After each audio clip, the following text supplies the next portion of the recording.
आज हम ऐसे कगार पर खड़े हैं कि एमएससी, बीएससी, पीएचडी करने वाले व्यक्ति भी आज गुमराह खड़ा है कि मैं क्या करूं, किधर जाऊं, क्या न करूं। जबकि शिक्षा समाधान के लिए होती है, शिक्षा कभी समस्या क्रिएट करने के लिए कतई नहीं होती है। पूरे गूगल में इसको डालना चाहिए बड़ा मैसेज बना करके। कल्पना में हम लोग बहुत बड़े हवाई महल बना लेते हैं, लेकिन नहीं, उससे समाज नहीं चलता है, न घर चलता है। समाज के 6 अंग हैं, ये सब मिल करके हमारे समाज का निर्माण करती है। तीबा टाबी जितने सब फालतू के चीजें हैं, ये एक दूसरे से सेपरेट किया है। हमारे बच्चे को हमसे दूर कर दिया, बच्चे को बाप से दूर कर दिया, माता से दूर कर दिया, संबंध से दूर कर दिया, प्यार से दूर कर दिया, व्यवहार से दूर कर दिया। हमें अंदर भी झांकना चाहिए।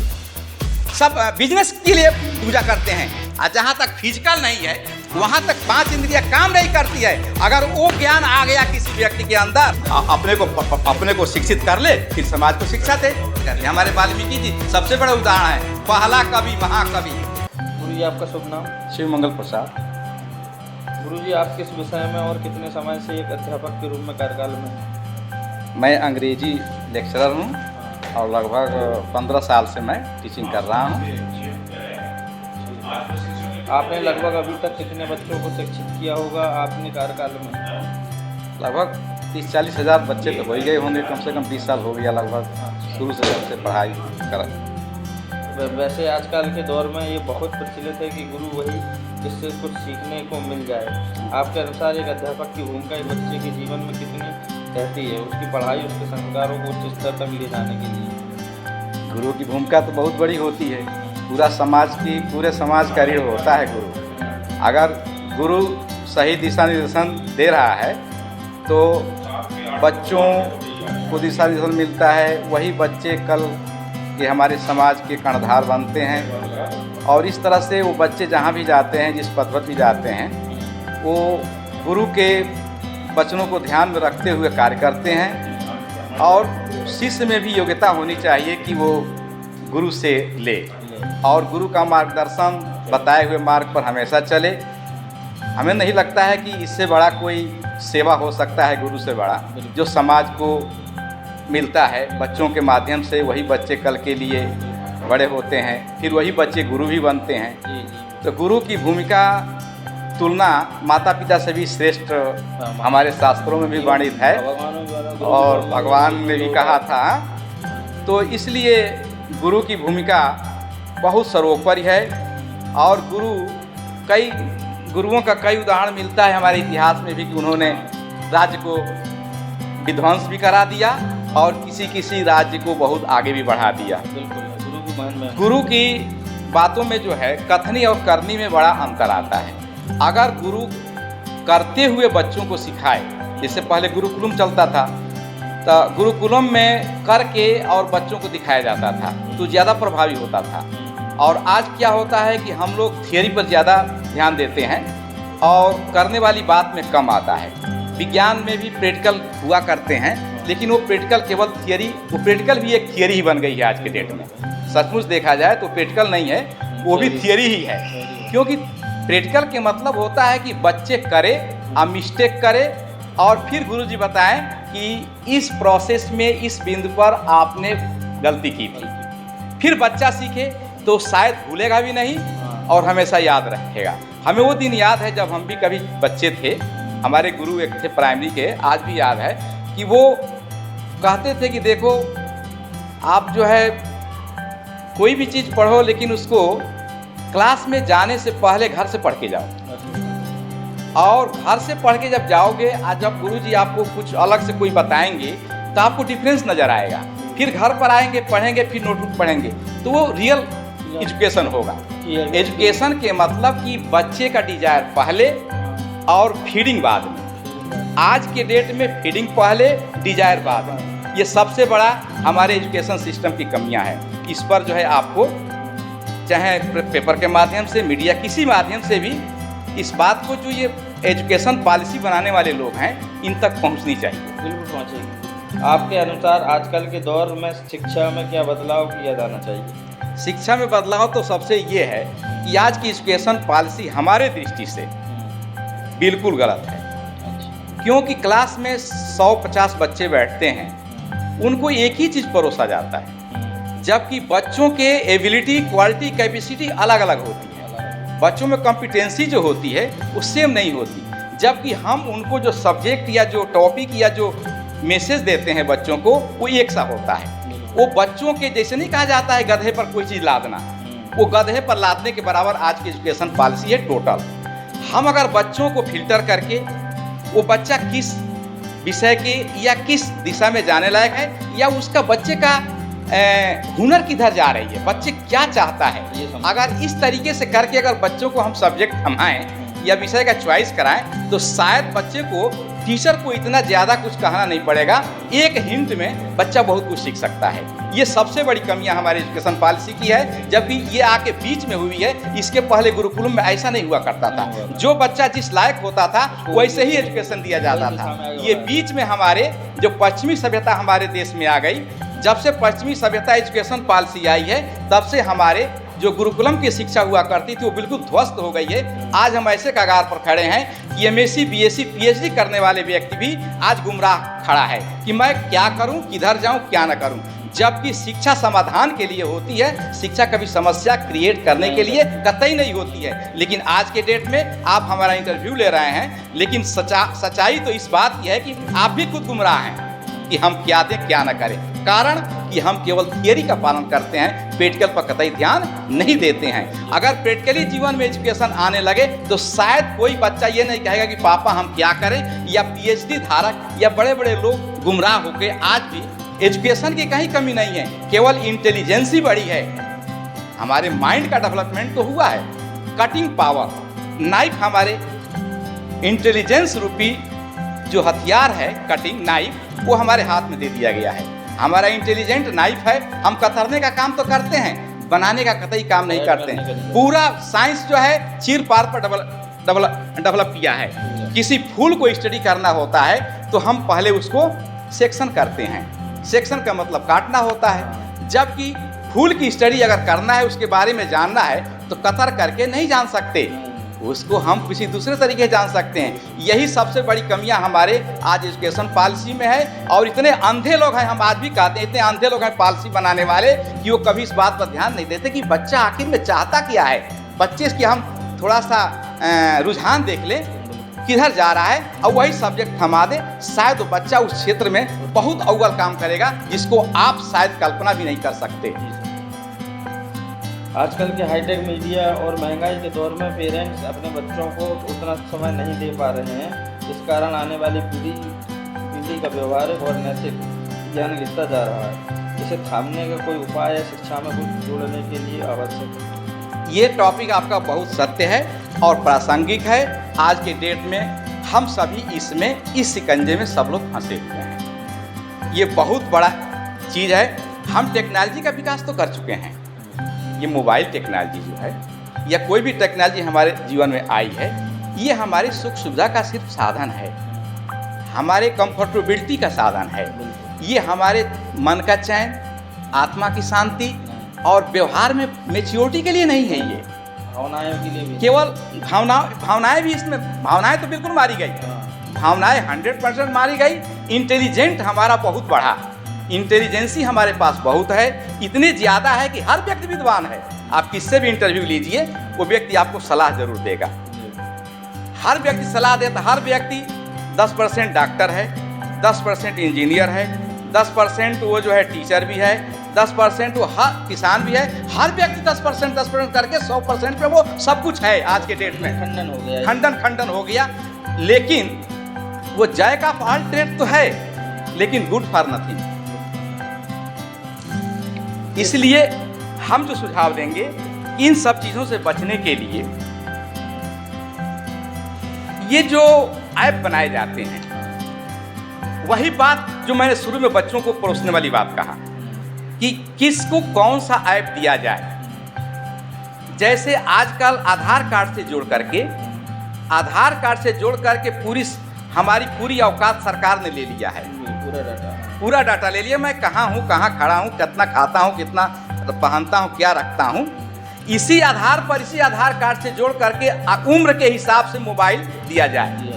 उम्र के हिसाब से ही मोबाइल में ऐसा फंक्शन बनाया जाए, ऐसा ऐप बनाया जाए कि जो भी मोबाइल जिसके नाम से हो, जैसे उम्र उसकी बढ़ती जाए, उसी उम्र के अकॉर्डिंग वो ऐप अपने आप खुलता जाए, ये ऑटोमेटिक ऐप बनाई जाए मोबाइल में। ये सबसे बड़ा सुझाव है, इसको आपको बहुत बड़ा बनाना चाहिए कि जैसे कोई व्यक्ति मोबाइल लेता है आधार कार्ड से लिंक करा करके, तो अगर 18 साल की उम्र है उसकी, तो 18 साल के रिलेटेड ऐप ही उसमें खुले, बकाया कोई ऐप ना खुले। अगर इसको आप अगर सर को उन साइंटिस्ट को पास पहुंचाते हैं जो पूरे गूगल चलाते हैं, उनको जाना चाहिए, फिर ये सुधार ऑटोमेटिक हो जाएगा। किसी को ये प्रचार ये करने की जरूरत नहीं पड़ेगी। आप आधार कार्ड के लिंक के एज के हिसाब से ही आप डाटा खुलवाइए, ये बहुत बड़ा सुझाव है। मानवता भी बची रहेगी और सब कुछ किसी से कहने की लड़ने की जरूरत नहीं पड़ेगी। जैसे बच्चा या उम्र बढ़ता जाएगा, ऐप ऑटोमेटिक खुलती जाए, और जब तक वो, क्योंकि लिंक आपने करा दिया, सारी हमारी कुंडली आपने अगर ले ही लिया है, तो फिर ये काम तक आसान नहीं है। लेकिन नहीं, आप बिजनेस करते हो, मोबाइल हमारा कैसे बिकेगा? ये बिजनेस, अगर आप बिजनेस करते हो तो फिर समाज में देखो, समाज को गर्त में जाने दो। हम भी इच्छुक है समाज गर्त में चला जाए, लेकिन आप अगर चाहते हो सलाह, तो सलाह ये है कि आधार कार्ड से लिंक हुआ मोबाइल उम्र के हिसाब से ही ऐप ऑटोमेटिक खुलना चाहिए, कोई बटन की उसमें जरूरत है नहीं। ये आपको पूरे गूगल में इसको डालना चाहिए, बड़ा मैसेज बना करके। ये बिल्कुल डालेंगे मैसेज में, जितना दिखा सकते बड़ा चला करके। और ये हाँ, बहुत बड़ी खोज है। और हाँ, बहुत बड़ी खोज की उम्र के हिसाब से जो आधार कार्ड से लिंक कराई जाती है, और उसी हिसाब से ऑटोमेटिक ऐप खुलते जाए, वो व्यक्ति अपने आप क्लास वाइज क्लास डेवलप करके वो सीखता जाएगा। ये सुझाव आपका बहुत बेस्ट सुझाव है। इसके थ्रू वास्तव में थोड़ा बहुत नहीं, हम तो कर, हाँ, पूरा सिस्टम चेंज हो जाएगा। कोई एक दवा है, कहा जाता है पेनेसिया। पेनेसिया है ये जो मैं बता रहा हूँ, पेनेसिया है। इसको आप जरूर उस शख्स तक पहुँचाइए, उस टेक्नोलॉजी तक पहुँचाइए, उस व्यक्ति तक पहुँचाइए जो इसका स्पॉन्सर कर रहा है। जी, हम इसमें पूरा प्रयास करेंगे, पूरी कोशिश रहेगी हमारी। इस दौर के बच्चों के लिए आपकी तरफ से सुझाव? आज के बच्चों के लिए सुझाव तो हमने 50% उस ऐप में दे दिया। आगे ये है कि समय के हिसाब से समाज का भी कर्तव्य बनता है।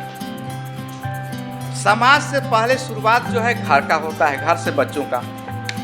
गार्जियन का भी इसमें बहुत बड़ा योगदान होता है। हमारा बच्चा है, अगर हम उसकी रखवाली नहीं करेंगे, हम देख रेख नहीं करेंगे, तो समाज नहीं करेगा। अगर हम अपने बच्चों की देख रेख करेंगे, तो समाज भी जरूर उसकी देख रेख ऑटोमेटिक करेगा, क्योंकि बच्चे का नाम हम रखते हैं, अब पूरा समाज उसका नाम लेकर के पुकारता है। बच्चे को हम बनाते हैं, पूरा समाज कहता है कि बच्चा ऐसा है, फला का बच्चा है, फला का बच्चा इस क्लास में पढ़ रहा है, फला का बच्चा इतना नंबर आया। आप भी उसकी फोटो छापते हो, क्यों? क्योंकि घर से उसकी शुरुआत हुई थी और समाज उसी पर आगे चलता है, तो समाज भी आगे बढ़ेगा और बच्चा अपने आप लाइन पकड़ता जाएगा। हमारी जो टेक्नोलॉजी आज इतनी आगे चली गई है, इतनी बहुत टेक्नोलॉजी आगे चली गई जिसकी हम लोग कल्पना नहीं कर सकते, और आगे भविष्य में टेक्नोलॉजी और आगे जाएगी। और जो टेंशन, डिप्रेशन और जो तनाव का जो प्रक्रिया है, वो आज एज फैक्टर नहीं रह गया। वो जो है 5 की उम्र से लेकर 6-7 की उम्र से लेकर के, और ये टेंशन पूरे ऑल लाइफ रहती है। क्यों? कि हम जो है अधिक से अधिक चीज़ें रेडीमेड देखते हैं, रेडीमेड, सारा न्यूज़ रेडीमेड देखते हैं, सारा ज्ञान रेडीमेड लेते हैं। तो रेडीमेड चीज़ जो है रेडीमेड ही होती है। जैसे आपको पूरे 50, आपकी 30 साल की उम्र हो गई, 30 साल की उम्र में आपको चाय बनाना नहीं ढंग आता, और चाय आपने खूब स्वाद दिया है, हर प्रकार के घूम घूम के खाए हो खाना, लेकिन आपसे कहा जाए थोड़ा चाय बना लियो, आप नहीं बना पाएंगे। इसका मतलब क्या हुआ? कि आपको ज्ञान नहीं है, आपको बिल्कुल ज्ञान नहीं, जीरो।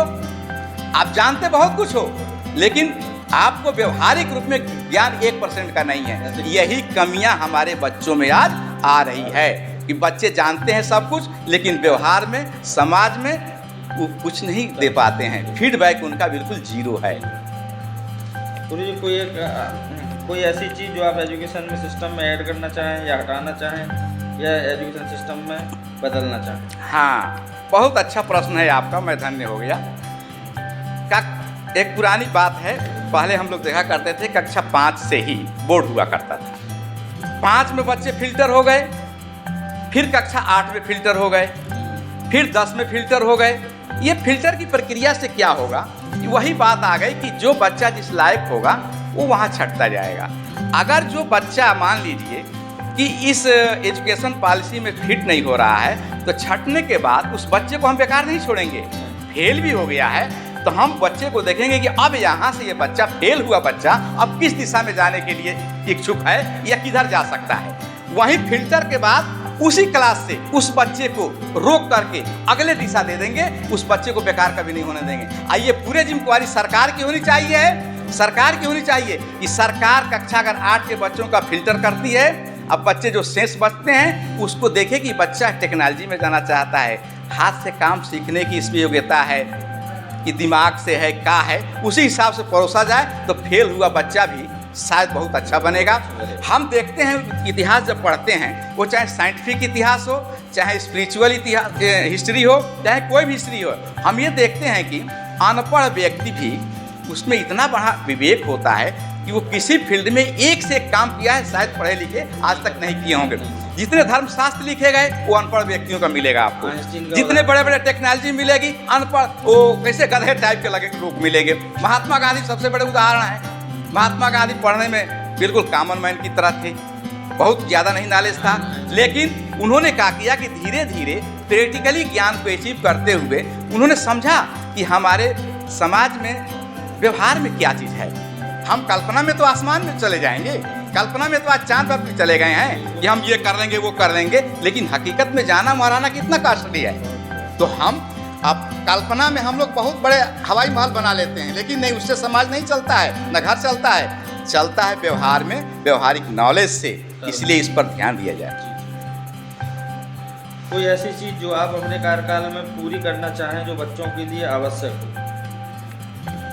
हम ये चाहेंगे कि अगर ये जो हमने जो आपने सलाह मांगा हमने दिया, अगर इसको शायद गवर्नमेंट यूटिलाइज कर दे तो शायद हमें भी इसमें अपना वो चीज़ देखने को मिल जाएगा और हम भी उसमें प्रयास करके शायद समाज को थोड़ा दिशा निर्देश देने का हमें मौका मिलेगा। लेकिन कुल मिला करके समाज के 6 अंग हैं, प्लीज काउंट दिस।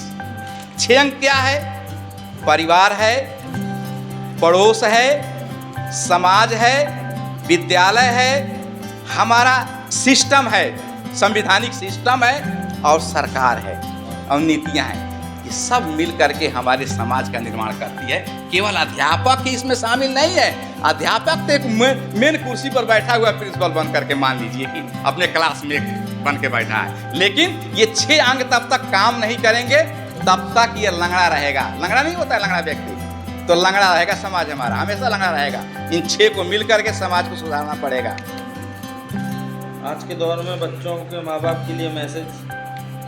बच्चों का मैसेज ये है, माँ बाप के लिए मैसेज ये है कि अपने बच्चों के लिए घर में कम से कम 1-2 घंटा जरूर समय दें। और उस जिस समय दें माता पिता अपने पास से भी मोबाइल दूर रहे और बच्चों के सामने से मोबाइल दूर रहे। टीबा टाबी जितने सब फालतू के चीज़ें हैं, ये जो हमें एक दूसरे से सेपरेट किया है, हमारे बच्चे को हमसे दूर कर दिया, बच्चे को बाप से दूर कर दिया, माता से दूर कर दिया, संबंध से दूर कर दिया, प्यार से दूर कर दिया, व्यवहार से दूर कर दिया। ये सारा दूर करने का यही गजेट हैं। इनको उस समय 2 घंटे के लिए बिल्कुल बंद कर देना चाहिए। ये समझना चाहिए कि हमारे पास ये कुछ नहीं है। अगर ये चाहते हैं तो ये जरूर होना चाहिए। कोई ऐसी पर्सनालिटी या बुक जिसके कि बच्चे फॉलो और करें और पढ़ें, उसकी सही दिशा में सीखें, उससे सही दिशा में जान मिले? पर्सनालिटी तो बहुत है। हम तो कह रहे हैं कि बच्चों को आज के डेट में, आज की दुनिया के हिसाब से, चाहे वो किसी धर्म का बच्चा हो, हम नहीं कहते हैं कि हिंदू चाहे मुस्लिम किसी बात का हो, उसे घर में जो है बच्चों को थोड़ा सा अपनी औकात समझ में आनी चाहिए। अगर किसी व्यक्ति को अपनी औकात समझ में आ जाए तो शायद औकात के अंदर ही हर काम करेगा। औकात के मतलब यहाँ है, ये है हमारा कहने का मतलब कि हम अपने दिमाग से, आँख से बाहर की चीज़ों को तो खूब देखते हैं, लेकिन अंदर झांक के नहीं देखते कि अंदर मैं क्या हूँ। हमारा इंटरव्यू आप लेने के लिए यहाँ आए हैं, लेकिन आपको अपना इंटरव्यू भी इसी समय दे देना चाहिए। कैसे? अपने क्वेश्चन के हिसाब से। अगर आप केवल दूसरे को देख रहे हैं कि दूसरा कैसा है, कभी सुधरने का काम नहीं होगा। हमें अपनी औकात आनी चाहिए। हम टीचर हैं तो हमें ये आनी चाहिए कि हमारी औकात क्या है। औकात के मतलब दूसरा सेंस है इसका, हमें अंदर भी झांकना चाहिए। हमारी सीमाएं कितनी हैं, आँख की सीमाएं कितनी है, हमारे हाथ की सीमाएं कितनी है, कान की सीमाएं कितनी है, नाक की सीमाएं कितनी है, जुबान की सीमाएं कितनी है, हमारी क्या औकात है इस ब्रह्मांड में, समाज में, सरकार में हमारी क्या औकात है। ये औकात हर व्यक्ति को समझनी चाहिए। बच्चों को शुरू में ही इस बात का याद रखना चाहिए कि हमें अंदर भी झांकना है। ये मेडिटेशन से आएगा, ध्यान से आएगा। हर व्यक्ति को अगर मेडिटेशन 10-5 मिनट करते रहे, अपने अंदर झांकते रहे, तो शायद उसका, हमें लगता है कि 15-20 दिन या 1 महीने के अंदर उसकी एक्टिविटी कम से कम 10% बदल जाएगी। बिल्कुल बदल जाएगी। अगर वो जीवन में एक अपना थोड़ा सा अगर ध्यान बना ले। पूजा तो सभी लोग करते हैं, पूजा नहीं करते, डिमांड करते हैं। सभी लोग पूजा करते हैं। सुबह आप भी अगरबत्ती जलाते हो, हम भी जलाते हैं, जगदीश मार साहब भी जलाते हैं, लेकिन सब डिमांड के लिए, सब बिजनेस के लिए पूजा करते हैं। कोई व्यक्ति अपनी औकात के लिए पूजा नहीं करता कि हे भगवान हमारी औकात तो इतनी है, हे भगवान हमारी औकात इतनी है। और हमारे औकात के हिसाब से ही आप बहुत बड़े दर्शक हैं, आप तो हमें बहुत देख रहे हैं, लेकिन हाँ, हम तो कुछ नहीं हैं। ये व्यक्ति कोई नहीं शिक्षा कोई समाज में आज दे रहा है, क्योंकि अगर ये शिक्षा नहीं है, कहा गया है ना कि अध्यात्म शिक्षा सारी शिक्षाओं से श्रेष्ठ है। विज्ञान उसके पैर तले पे आज भी है। आज भी आप विज्ञान इतना आगे बढ़ चुका है, आप भी जानते हैं। चंद्रमा पर पहुंच गए, सारी चीज हो गया, मंगल पहुंच गए, लेकिन धर्म शास्त्रों में जो वर्णन की बातें आज भी लिखी गई है, उसके सामने लगता है कि आज का हमारा विज्ञान बिल्कुल जीरो है। क्यों जीरो है? इसीलिए जीरो है कि हमने बाहर 5 इंद्रियों से टटोलने का काम तो किया। ये 5 इंद्रियों की सीमा होती है। ये 5 इंद्रियां वहीं तक काम करती है जहां तक फिजिकल है, और जहां तक फिजिकल नहीं है वहां तक 5 इंद्रियां काम नहीं करती है। अगर वो ज्ञान आ गया किसी व्यक्ति के अंदर, तो अपनी औकात समझ में आ जाएगी भाई साहब। तो मन के पार, मतलब मन पे कब्जा करना, सब कुछ आ जाएगा ऑटोमेटिक। और वही ज्ञान असली ज्ञान होता है, और वही असली पढ़ाई होती है। ये पढ़ाई तो जानते हैं, ये पढ़ाई हमारे सुख सुविधाओं के बटोरने का सिर्फ साधन है। आज तक जो भी विकास हुआ टेक्नोलॉजी का, सिर्फ हमारे कंफर्टेबिलिटी के लिए हुआ।